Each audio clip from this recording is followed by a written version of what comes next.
हाँ जी, वाहिगुरू जी का खालसा वाहिगुरू जी की फतेह जी। स्वागत है ਤੁਹਾਡਾ ਤੁਹਾਡੇ ਆਪਣੇ ਚੈਨਲ ਸਿੱਖ ਹਿਸਟਰੀ ਵਿੱਚ। ਦੋਸਤੋ, ਅੱਜ ਗੱਲ ਕਰਾਂਗੇ ਵਿਦੇਸ਼ ਗਏ ਪੰਜਾਬੀ ਨੌਜਵਾਨਾਂ ਦੀ ਇੱਕ ਖੌਫਨਾਕ ਹੱਡਬੀਤੀ ਹੈ ਜੀ, ਜਿਹੜੀ ਕਿਤਾਬ ਦਾ ਨਾਮ ਹੈ ਮੌਤ ਦਾ ਰੇਗਿਸਤਾਨ, ਜੋ ਕਿ ਚਰਨਜੀਤ ਸਿੰਘ ਸੁੱਜੋਂ ਨੇ ਲਿਖੀ ਹੈ। ਇਹਦੇ ਕਈ ਭਾਗ ਬਣਨਗੇ ਤੇ ਅੱਜ ਆਪਾਂ ਇਹ ਸ਼ੁਰੂ ਕਰਨ ਲੱਗੇ ਹਾਂ ਭਾਗ ਪਹਿਲਾ ਤੋਂ। ਜਿਹੜੇ ਬੰਦੇ ਜਾਂ ਨੌਜਵਾਨ ਸਪੇਨ ਡੌਂਕੀ ਲਾ ਕੇ ਜਾਂਦੇ ਨੇ ਜਾਂ ਅਮਰੀਕਾ ਡੌਂਕੀ ਲਾ ਕੇ ਜਾਂਦੇ ਨੇ, ਉਹਨਾਂ ਨਾਲ ਰਸਤੇ 'ਚ ਕੀ ਹੁੰਦਾ ਹੈ, ਕੀ ਉਹ ਉੱਥੇ ਪਹੁੰਚਦੇ ਨੇ ਸਹੀ ਸਲਾਮਤ, ਕਿਆ ਰਸਤੇ 'ਚ ਹੀ ਮਰ ਮੁੱਕ ਜਾਂਦੇ ਨੇ, ਇਹਦੇ ਬਾਰੇ ਇਹ ਕਿਤਾਬ ਦੱਸਦੀ ਹੈ ਜੀ।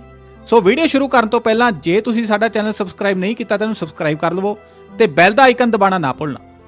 ਇਹ ਘਟਨਾ ਹੈ ਤਾਂ ਕੁਝ ਕੁ ਸਾਲ ਪੁਰਾਣੀ, ਪਰ ਮੇਰੀ ਜ਼ਿੰਦਗੀ ਦੀ ਇਹ ਨਾ ਭੁੱਲਣਯੋਗ ਗਾਥਾ ਹੈ। ਜਦੋਂ ਨੌਜਵਾਨਾਂ ਦਾ ਵਿਦੇਸ਼ ਵੱਲ ਵੱਧਦਾ ਰੁਝਾਨ ਵੇਖ ਕੇ ਅਤੇ ਵਿਦੇਸ਼ਾਂ ਤੋਂ ਆਏ ਵਿਦੇਸ਼ੀਆਂ ਦੀ ਐਸ਼ ਪ੍ਰਸਤੀ ਵੇਖ ਕੇ ਮੈਂ ਵੀ ਆਪਣੇ ਸ਼ਹਿਰ ਦੇ ਮਸ਼ਹੂਰ ਏਜੰਟ ਨੂੰ ਵਿਦੇਸ਼ ਜਾਣ ਦੇ ਲਾਲਚ ਵਿੱਚ ਆਪਣਾ ਪਾਸਪੋਰਟ ਦੇ ਦਿੱਤਾ। ਏਜੰਟ ਨੇ ਵੀ ਬਿਨਾਂ ਕਿਸੇ ਰੁਕਾਵਟ ਕੁਝ ਹੀ ਦਿਨਾਂ ਵਿੱਚ ਸਪੇਨ ਭੇਜਣ ਦਾ ਵਾਅਦਾ ਕਰ ਦਿੱਤਾ। 8 ਅਗਸਤ 2004 ਨੂੰ ਅਸੀਂ 8 ਨੌਜਵਾਨ ਦਿੱਲੀ 에ਅਰਪੋਰਟ ਦੇ ਕਰੀਬ 1 ਵਜੇ ਪਹੁੰਚੇ। ਸਾਰਿਆਂ ਦੀ ਏਜੰਟ ਨਾਲ 5.5 ਲੱਖ 'ਚ ਗੱਲ ਹੋਈ ਸੀ ਤੇ 3-3 ਲੱਖ ਰੁਪਏ ਪੇਸ਼ਗੀ ਏਜੰਟ ਨੇ ਲਿਆ ਸੀ।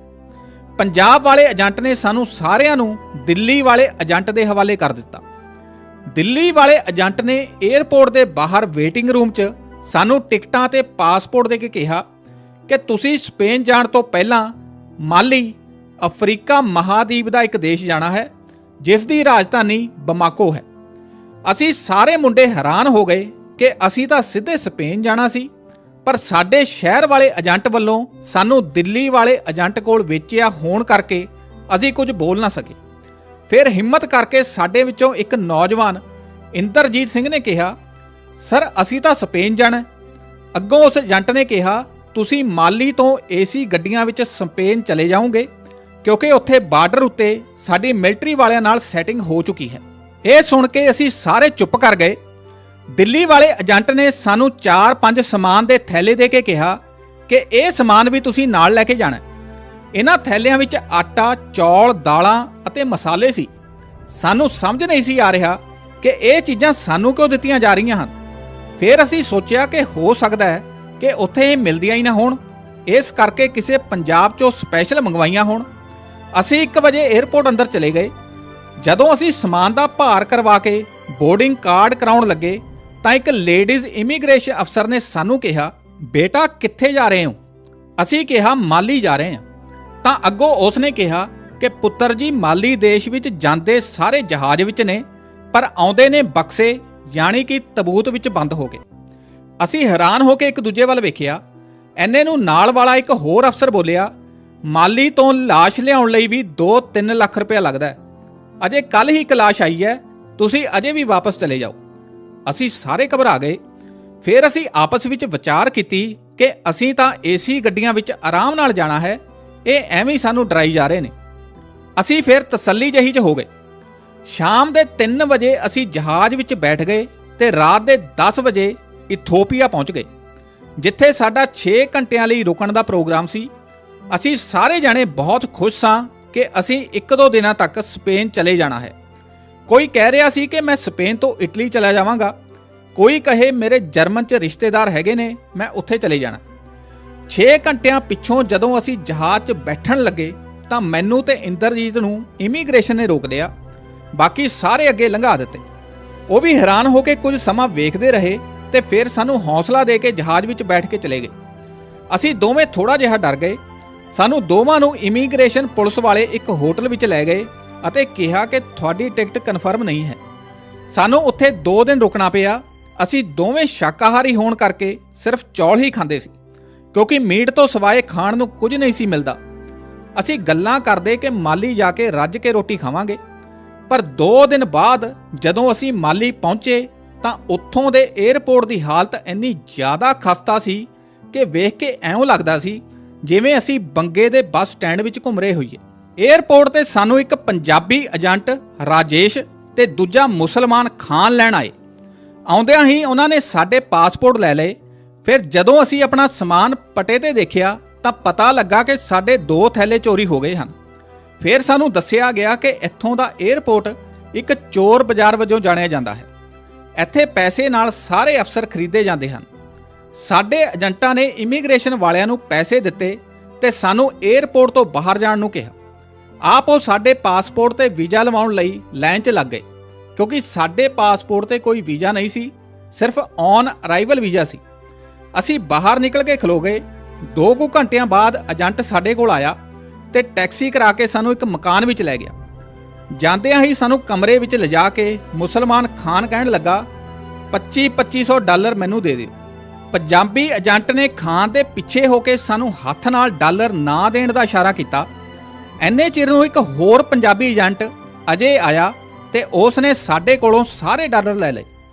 ਸਾਨੂੰ ਫਿਰ ਉਸ ਕਮਰੇ ਵਿੱਚ ਭੇਜ ਦਿੱਤਾ ਜਿੱਥੇ ਸਾਡੇ ਪਹਿਲਾਂ ਪਹੁੰਚ ਚੁੱਕੇ ਸਾਥੀ ਬੈਠੇ ਸਨ। ਅਸੀਂ ਫਿਰ ਇਕੱਠੇ ਹੋ ਜਾਣ ਤੇ ਖੁਸ਼ ਹੋ ਕੇ ਮਿਲੇ। ਕੁਝ ਦੇਰ ਬਾਅਦ ਏਜੰਟ ਨੇ ਸਾਨੂੰ ਸਾਰਿਆਂ 8 ਜਾਣਿਆਂ ਨੂੰ ਇੱਕ ਕਮਰੇ ਵਿੱਚ ਵਿਛੀ ਚਟਾਈ ਤੇ ਬਿਠਾ ਕੇ ਹਦਾਇਤ ਕੀਤੀ ਕਿ ਤੁਸੀਂ ਇਸ ਕਮਰੇ 'ਚੋਂ ਬਾਹਰ ਨਹੀਂ ਜਾਣਾ। ਤੁਸੀਂ ਦਿਨ ਵਿੱਚ ਸਿਰਫ ਇੱਕ ਵਾਰ 2-2 ਰੋਟੀਆਂ ਦਾਲ ਨਾਲ ਅਤੇ ਰਾਤ ਵੇਲੇ ਚੌਲ ਹੀ ਖਾਣੇ ਨੇ। 27 ਮੁੰਡਿਆਂ ਦੇ 2 ਹੋਰ ਗਰੁੱਪ ਇੱਥੇ ਆਉਣੇ ਨੇ ਤੇ ਸ਼ਾਇਦ ਤੁਹਾਨੂੰ ਇੱਥੇ 1 ਮਹੀਨਾ ਹੋਰ ਰਹਿਣਾ ਪਵੇ।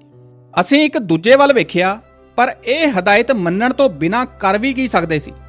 ਉਹਨਾਂ ਨੇ ਸਾਨੂੰ ਇੱਕ ਮੋਬਾਈਲ ਫੋਨ ਦਿੱਤਾ ਅਤੇ ਸਖਤੀ ਨਾਲ ਕਿਹਾ, ਜੇਕਰ ਤੁਹਾਡੇ ਘਰ ਤੋਂ ਫੋਨ ਆਵੇ ਤਾਂ ਤੁਸੀਂ ਇਹੀ ਕਹਿਣਾ ਕਿ ਅਸੀਂ ਹੋਟਲ ਵਿੱਚ ਬੜੇ ਆਰਾਮ ਨਾਲ ਰਹਿ ਰਹੇ ਹਾਂ, ਸਾਨੂੰ ਕਿਸੇ ਚੀਜ਼ ਦੀ ਕੋਈ ਕਮੀ ਨਹੀਂ। ਜੇਕਰ ਕਿਸੇ ਨੇ ਸੱਚ ਦੱਸਿਆ ਤਾਂ ਉਹ ਬੰਦਾ ਨਾ ਸਪੇਨ ਜਾਵੇਗਾ ਅਤੇ ਨਾ ਵਾਪਸ ਇੰਡੀਆ। ਐਨੀ ਗੱਲ ਸੁਣਦੇ ਸਾਰ ਹੀ ਸਾਰੇ ਮੁੰਡੇ ਰੋਣ ਲੱਗ ਪਏ, ਕਿਉਂਕਿ ਸਾਨੂੰ ਹੁਣ ਅਸਲੀਅਤ ਦਾ ਪਤਾ ਲੱਗ ਰਿਹਾ ਸੀ। ਪਰ ਉਹਨਾਂ ਨੂੰ ਕਾਹਦੀ ਪਰਵਾਹ ਸੀ। ਉਹਨਾਂ ਫੇਰ ਵੀ ਸਾਨੂੰ ਭਰੋਸਾ ਦਿੱਤਾ ਕਿ ਤੁਹਾਨੂੰ ਸਪੇਨ ਜ਼ਰੂਰ ਭੇਜਾਂਗੇ। ਅਸੀਂ 10 ਦਿਨ ਇੱਕ ਕਮਰੇ ਵਿੱਚ ਹੀ ਰਹੇ। ਥੋੜੇ ਦਿਨਾਂ ਬਾਅਦ 11 ਅਤੇ 16 ਮੁੰਡਿਆਂ ਦੇ 2 ਗਰੁੱਪ ਹੋਰ ਆ ਗਏ ਅਤੇ ਸਾਨੂੰ 37 ਮੁੰਡਿਆਂ ਨੂੰ ਹੋਰ ਮਕਾਨ ਵਿੱਚ ਤਬਦੀਲ ਕਰ ਦਿੱਤਾ ਗਿਆ। ਇਸ ਮਕਾਨ ਵਿੱਚ 3 ਕਮਰੇ ਸਨ। ਸਾਨੂੰ ਇਹਨਾਂ 3 ਕਮਰਿਆਂ ਵਿੱਚ 12-12 ਜਾਣਿਆਂ ਨੂੰ ਤਾੜ ਦਿੱਤਾ। ਇਹ ਮਕਾਨ ਕੀ ਸੀ, ਨਿਰਾ ਕੈਦਖਾਨਾ। ਨਾ ਕੋਈ ਖਿੜਕੀ ਸੀ ਤੇ ਨਾ ਕੋਈ ਹਵਾ ਲਈ ਜਾਲੀ। ਰਾਤ ਨੂੰ ਮੱਛਰ ਇੰਨਾ ਜ਼ਿਆਦਾ ਸੀ ਕਿ ਕੋਈ ਵੀ ਸੌਂ ਨਹੀਂ ਸੀ ਸਕਦਾ। ਥੋੜੇ ਦਿਨਾਂ ਬਾਅਦ 3-4 ਮੁੰਡੇ ਬਿਮਾਰ ਹੋ ਗਏ। 16-17 ਤੱਕ ਦੀ ਛੋਟੀ ਉਮਰ ਦੇ ਕਰੀਬ 6-7 ਮੁੰਡੇ ਤਾਂ ਡਾਢਾ ਮਾਰ-ਮਾਰ ਕੇ ਰੋਂਦੇ ਅਤੇ ਕਹਿੰਦੇ ਕਿ ਹਾਏ, ਅਸੀਂ ਤਾਂ ਰੋਜ਼ ਇੱਕ ਦਿਨ ਵਿੱਚ 4-4 ਵਾਰੀ ਰੋਟੀ ਖਾਂਦੇ ਤੇ ਨਾਲ ਕੋਕ ਪੀਂਦੇ ਹੁੰਦੇ ਸੀ, ਪਰ ਹੁਣ ਇੱਥੇ ਦਿਨ ਵਿੱਚ ਸਿਰਫ ਇੱਕ ਵਾਰ ਰੋਟੀ ਮਿਲਦੀ ਸੀ। ਇਸ ਮੁਸੀਬਤ ਨੇ ਸਾਰੇ ਮੁੰਡਿਆਂ ਨੂੰ ਧਰਮ ਵੱਲ ਮੋੜ ਦਿੱਤਾ ਅਤੇ ਅਸੀਂ ਸਾਰੇ ਹਰ ਰੋਜ਼ ਸ਼ਾਮ ਨੂੰ ਰਹਿਰਾਸ ਸਾਹਿਬ ਤੇ ਸਵੇਰੇ 5 ਬਾਣੀਆਂ ਦਾ ਪਾਠ ਕਰਨ ਲੱਗੇ। ਮੈਂ ਤਾਂ ਪੰਜਾਬ ਤੋਂ ਹੀ ਨਿਤਨੇਮ ਤੇ ਸੁਖਮਨੀ ਸਾਹਿਬ ਦੇ ਗੁਟਕੇ ਨਾਲ ਲੈ ਕੇ ਆਇਆ ਸੀ। ਇੱਥੇ 1 ਮਹੀਨਾ ਅਸੀਂ 2-2 ਰੋਟੀਆਂ ਤੇ ਚੌਲਾਂ ਨਾਲ ਕੱਟਿਆ। ਫਿਰ 9 ਸਤੰਬਰ ਨੂੰ ਏਜੰਟ ਨੇ ਸਾਨੂੰ ਕਿਹਾ ਕਿ ਕੱਲ ਤੁਹਾਨੂੰ ਬੰਬਾਕੋ ਤੋਂ ਗਾਉਂ ਸ਼ਹਿਰ ਦੇ ਬਾਰਡਰ ਤੇ ਲੈ ਕੇ ਜਾਣਾ। ਸਾਰੇ ਮੁੰਡੇ ਆਪਣਾ ਸਮਾਨ ਤਿਆਰ ਕਰ ਲਓ। 3 ਮੁੰਡਿਆਂ ਕੋਲ ਇੱਕ ਬੈਗ ਹੋਣਾ ਚਾਹੀਦਾ ਹੈ, ਮਤਲਬ 3 ਮੁੰਡਿਆਂ ਕੋਲ 1 ਬੈਗ ਹੋਣਾ ਚਾਹੀਦਾ ਅਤੇ ਇੱਕ ਪਾਣੀ ਦੀ ਬੋਤਲ। ਸਿਰਫ ਇੱਕ ਹੱਥ ਵਾਲੀ ਪੱਖੀ ਏਜੰਟ ਨੇ ਸਾਰਿਆਂ ਨੂੰ ਖੁਦ ਦੇ ਦਿੱਤੀ।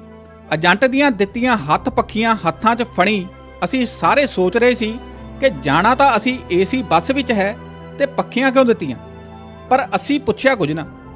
ਏਜੰਟ ਨੇ ਕਿਹਾ ਤੁਸੀਂ ਸਵੇਰੇ 7 ਵਜੇ ਤਿਆਰ ਹੋ ਜਾਣ ਤੇ ਆਪੋ ਆਪਣੀਆਂ 2-2 ਰੋਟੀਆਂ ਤਿਆਰ ਕਰਕੇ ਨਾਲ ਲੈਣੀਆਂ, ਕਿਉਂਕਿ ਬੰਬਾਕੋ ਤੋਂ ਗਾਉਂ ਸ਼ਹਿਰ ਨੂੰ 12 ਘੰਟੇ ਲੱਗਦੇ ਹਨ। ਰਸਤੇ ਵਿੱਚ ਖਾਣ ਨੂੰ ਕੁਝ ਨਹੀਂ ਮਿਲਣਾ। ਗੁਰਬਾਣੀ ਦਾ ਗੁਟਕਾ ਸਾਹਿਬ ਇੱਥੇ ਹੀ ਛੱਡ ਦਿਓ, ਇਹ ਨਾਲ ਨਹੀਂ ਲਿਜਾਣੇ। ਅਸੀਂ ਸਾਰੇ ਮੁੰਡੇ ਤੜਕੇ 4 ਵਜੇ ਉੱਠੇ।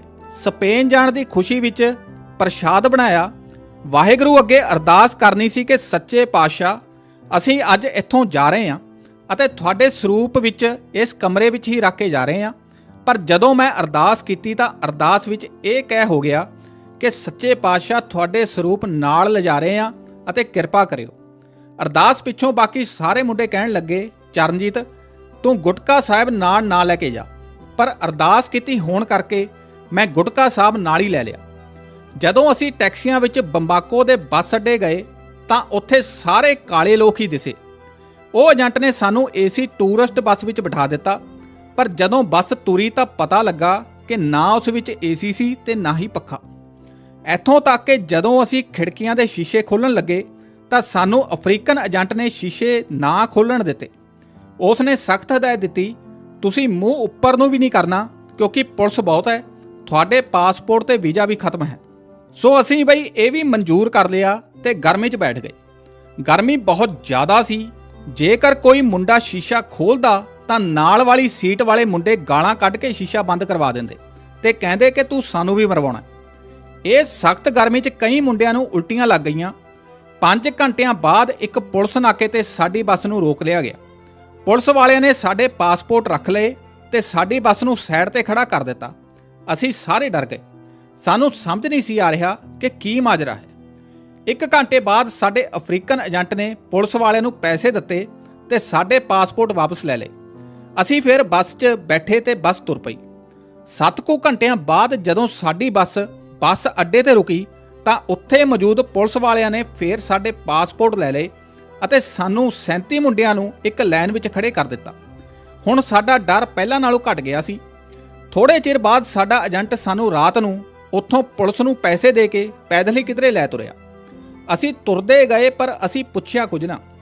ਉਹ ਸਾਨੂੰ ਐਸੇ ਹੀ ਤਰ੍ਹਾਂ ਤਰਾਉਂਦਾ ਹੋਇਆ ਇੱਕ ਜੰਗਲ ਵਿੱਚ ਲੈ ਵੜਿਆ। ਸਾਡਾ ਸਮਾਨ ਬੱਸ ਵਿੱਚ ਹੀ ਸੀ। ਅਸੀਂ ਤੁਰਦੇ ਗਏ 4-5 ਕਿਲੋਮੀਟਰ ਬਾਅਦ ਸਾਡੀ ਸਾਰਿਆਂ ਦੀ ਭੁੱਖੇ ਪਿਆਸੇ ਹੋਣ ਕਰਕੇ ਬੱਸ ਹੋ ਗਈ। ਅਖੀਰ ਥੱਕ ਕੇ ਅਸੀਂ ਉੱਥੇ ਬੈਠ ਗਏ। ਫਿਰ ਅਸੀਂ ਸਾਰੇ ਜਦੋਂ 2-2 ਸੁੱਕੀਆਂ ਰੋਟੀਆਂ ਉੱਪਰ ਲੂਣ ਪਾ ਕੇ ਖਾਣ ਲੱਗੇ ਤਾਂ ਸਾਡੇ ਸਾਰਿਆਂ ਦਾ ਰੋਣ ਨਿਕਲ ਗਿਆ ਅਤੇ ਆਪਣੇ ਭੈਣ ਭਰਾਵਾਂ ਤੇ ਘਰਦਿਆਂ ਦੀ ਯਾਦ ਆਉਣ ਲੱਗੀ। ਛੋਟੀ ਉਮਰ ਵਾਲੇ ਮੁੰਡੇ ਰੋਂਦੇ ਰੋਂਦੇ ਕਹਿਣ ਲੱਗੇ, ਅੱਗੇ ਕਿੰਨਾ ਤੁਰਨਾ, ਸਾਡੀ ਤਾਂ ਹੁਣੀ ਬੱਸ ਹੋ ਗਈ ਆ। ਇਹ ਹੈ ਵੀ ਸੱਚ ਸੀ। ਰੇਤਾ ਹੋਣ ਕਰਕੇ ਤੁਰਨਾ ਬਹੁਤ ਮੁਸ਼ਕਲ ਸੀ। ਸਾਨੂੰ ਬੈਠਿਆਂ ਨੂੰ ਚਿਰ ਹੋ ਗਿਆ ਤਾਂ ਏਜੰਟ ਨੇ ਫੇਰ ਝਿੜਕਾਂ ਮਾਰੀਆਂ ਤੇ ਸਾਨੂੰ ਤੁਰਨ ਨੂੰ ਕਿਹਾ। ਅਸੀਂ ਫੇਰ ਮਜਬੂਰ ਹੋ ਕੇ ਤੁਰ ਪਏ। 2-3 ਕਿਲੋਮੀਟਰ ਬਾਅਦ ਅੱਗੇ ਸਮੁੰਦਰ ਆ ਗਿਆ। ਸਾਨੂੰ ਅੱਗੇ ਸਮੁੰਦਰ ਤੋਂ ਇਲਾਵਾ ਹੋਰ ਕੋਈ ਰਸਤਾ ਨਹੀਂ ਸੀ ਦਿਸ ਰਿਹਾ। ਸਮੁੰਦਰ ਵਿੱਚ ਛੋਟੇ ਸਟੀਮਰ ਖੜੇ ਸੀ। ਅਸੀਂ ਸੋਚਿਆ ਕਿ ਸ਼ੁਕਰ ਹੈ ਵਾਹਿਗੁਰੂ ਦਾ, ਹੁਣ ਅਸੀਂ ਆਰਾਮ ਨਾਲ ਜਾਵਾਂਗੇ।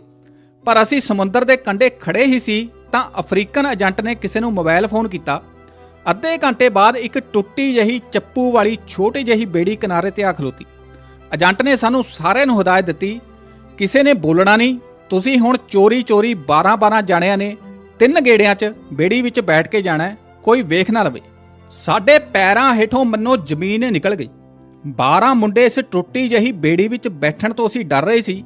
ਸਾਨੂੰ ਸਮਝ ਨਹੀਂ ਸੀ ਆ ਰਹੀ ਕਿ ਇਹ ਕੀ ਹੋ ਰਿਹਾ। ਇੱਕ ਤਾਂ ਬੇੜੀ ਛੋਟੀ, ਇੱਕ ਜਾਣਾ ਵੀ ਚੋਰੀ ਤੇ ਉੱਤੋਂ ਰਾਤ ਵੀ ਹਨੇਰੀ।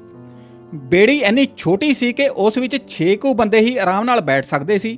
ਪਰ ਏਜੰਟ ਨੇ ਹਦਾਇਤ ਦਿੱਤੀ, 12 ਮੁੰਡੇ ਬੇੜੀ ਵਿੱਚ ਬੈਠੋ। ਕਿਸੇ ਦੀ ਬੇੜੀ ਵਿੱਚ ਬੈਠਣ ਦੀ ਹਿੰਮਤ ਨਹੀਂ ਪੈ ਰਹੀ ਸੀ।